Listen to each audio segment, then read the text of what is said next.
Well, look at here. What do we have? I think the pass loads got replaced. We'll see about the air yet. Good day, folks. John here from Gingrich Construction. Just loading the trailer up here for Monday. A few nails. We're starting a shop build. And yesterday afternoon, the Milwaukee Framing nailers, they finally come in. Seems like we've waited a year, but I don't think it's quite a year for these since they first were going to be released. There was a couple of holdups along the way, and now we have them. What we don't have yet is the extensions for the magazines to hold 2 strips. They're still coming, so hopefully we'll see those shortly. We've been really looking forward to these to replace our trusty pass loads. These 2 pass loads we got in March 2017. While they've been a decent nailer, their reliability is not the best. We have a lot of issues. You got to clean them very frequently, sometimes almost daily depending on the weather. And the front here, there's 2 screws that hold the piston section on. They keep breaking on us. I like the nailer when they're working good. They're light, they're powerful. It's a very good concept, but we have found them to be lacking in durability. And yeah, we really want something better. We're hoping that this is better. We have used the Hitachi, and we have also used the DeWalt. The DeWalt doesn't work. The Hitachi, it's definitely a nailer that works, but it doesn't suit our battery platform. So we decided to hold out and go with the red. If we knew we'd have to wait this long, I don't know if we would have waited. But regardless, here we are. Now the big question is, will it replace the air? Usually we use the Hitachi here. The DeWalt, they're a solid nailer as well. They're inexpensive, both of those. And reasonably durable. They both have their problems, like everything. Our red stuff over here, it'll have its problems too. We know that. If it's man-made, there'll be issues. So anyhow, I was going to go over a couple of initial impressions. This is the nailer as it ships. As you can see, you've got the hook for on your tool belt. You have a rafter hook on the side here. I was a little bit concerned that they might forget that, but they did not. And that's good. I do like this because a rafter hook is always on the wrong side for hanging on your tool belt if you're right-handed, which most guys who run these are right-handed. Now you can see on the back here, we've got our hold the button to turn it on. Now we're going to go through this negatives, positives, just kind of as I see them. I've never used these. I have no idea how they'll be. We're going to find out, right?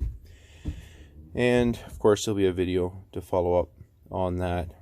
I expected you'd be able to just push the button and it would turn on, similar to the Hitachi, but you have to hold the button and now it turns on. And it's in the single fire mode.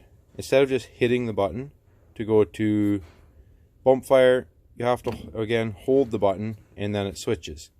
I don't really like that. I like a microwave and fast food, you know. Hit the button, let's go. So I didn't really like that, but you know, that's okay. Now my question is, my battery goes dead. That is one thing with the Hitachi. They have a poor battery life. So we'll have to see here. I changed batteries. Now it's off, of course. You pull the trigger, it's not going to do anything. Hold the button, back to single fire. We never use single fire mode. That is a non-existent operation in our mind. Hold the button. There, now we're back going again. I do not like that. The Hitachi is the same way. I feel you should be able to set the mode. It stays in that mode. When you change batteries, you hit the button and you're good to go. I understand needing a power button because you don't want the electronics powered full time, draining a battery that gets left on while you're in, you know, got on the shelf or whatever. So I get that, but this stupid mode thing, anyhow. So ran it down on that. I have another nailer here. I put a battery in, turned it on, set it to bump fire mode, threw it on the shelf here, had lunch, whatever, come back out. So my question is, I'm walking around on the roof. Oh, got the fingers in the wrong place. And it shuts down, which it will over a period of time. If I hit the power button, will it go back to the mode that I last selected?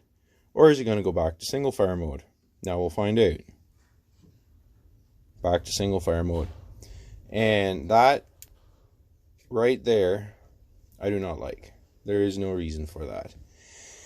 So, they're not perfect. We didn't expect that. We'll have to deal with it. I do not know how long it goes until it shuts down. So, we'll see. Maybe it's 15, 20 minutes.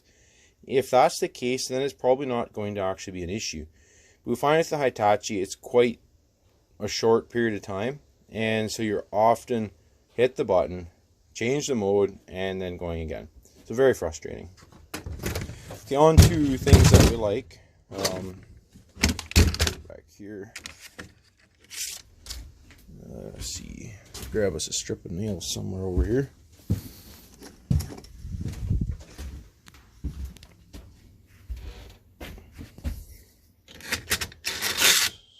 Whoa, okay.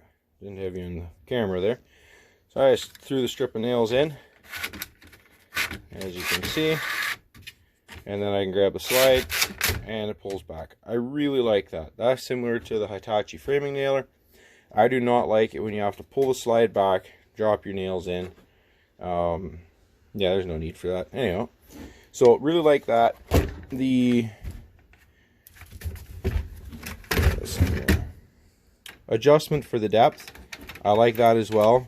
Just screw it. Simple, quick, fast, so good on them for that. Toenailing capabilities, we'll have to see. I like that the center of the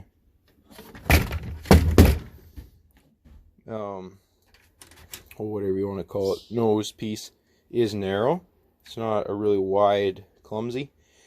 And we're hoping that this here grabs well enough that you'll be able to get a good angle while toenailing. It also came with this plastic protector something or another. Yeah, they'll end up in the garbage. So that's the first initial crack at it, looking things over. And like I said, I'll do an update later on. This takes the standard 30-degree strips, pass load nails, whatever that most do. Now, the weight. They are definitely heavier than, say, a pass load or an air nailer. Now, if you're working and you're pulling, you know, 30 or 40 feet of hose, working in a lift or something, that makes an air nailer quite heavy as well. But the Milwaukee, I don't think is as heavy as a coil nailer. I don't have any coil nailers. Those are history, so I can't compare that precisely. But the feel while holding it is quite good. And a lot of that can be from the balance of a tool, as you guys know, is in some ways more important than the actual overall weight. So we'll wait and see how that works, especially once we start using them to put strapping on a ceiling. Now they send along a little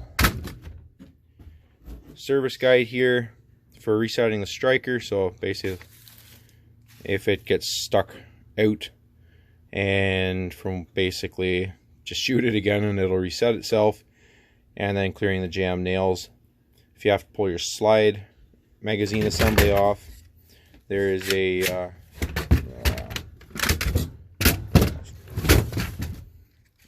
there's a screw in here, and then there's the two screws up here in the front. Supplied Allen right here. That thing's going to get lost. Whoops, sorry, I didn't even focus. Supplied Allen right here. It's going to get lost, so yeah. Great, but just so great. Now I got some hardwood dunnage. We'll just crack over there and give it a whack, see what happens.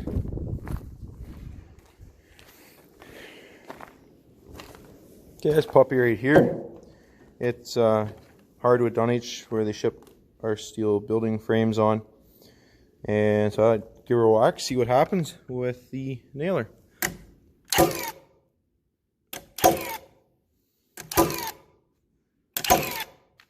So I don't know about you, but I think that is incredibly impressive.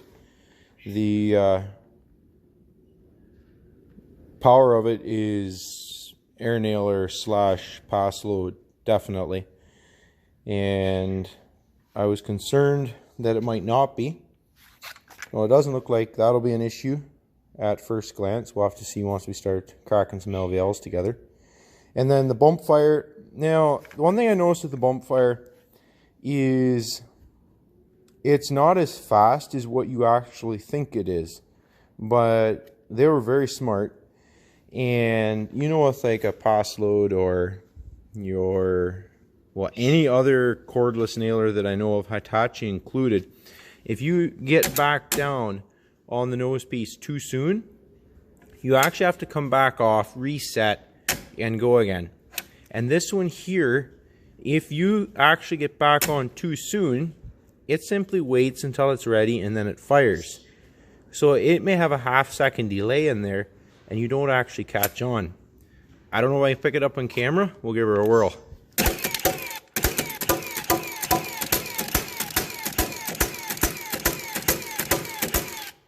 And you can't.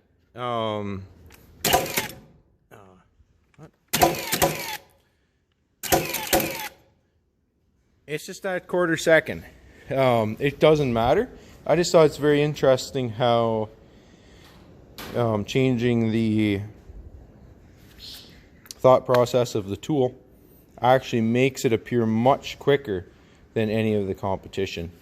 Now you can see what I got going here.